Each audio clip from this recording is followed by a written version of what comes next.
Как это красиво! Как самобытно, как по-крымско-татарски.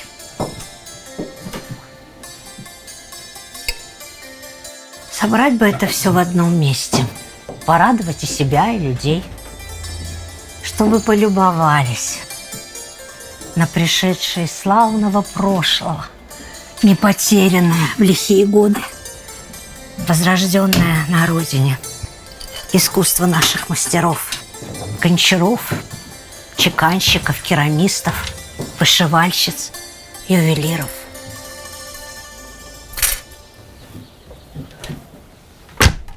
Хорошая идея.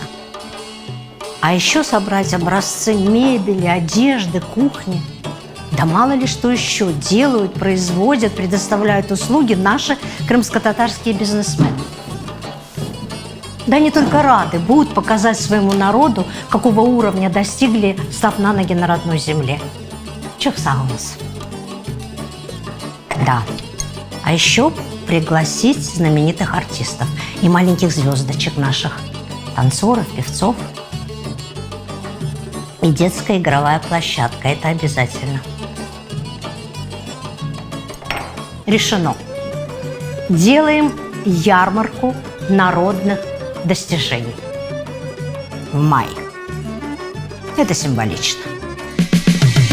22-23 мая. Этнокомплекс «Сарабус». Ярмарка народных достижений «Ахмесджит-2021». Организаторы: Караденус Продакшн, Евразийский институт развития имени Исмаила Гаспринского, Этнокомплекс «Сарабус», Дисконтный клуб «Кырмлы».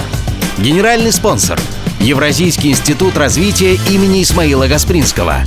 Спонсоры: Крымская металлургическая компания, компания «Алет», сеть салонов красоты «Ханум», оконный завод «Викра», студия аэродизайна «Тим Аэро».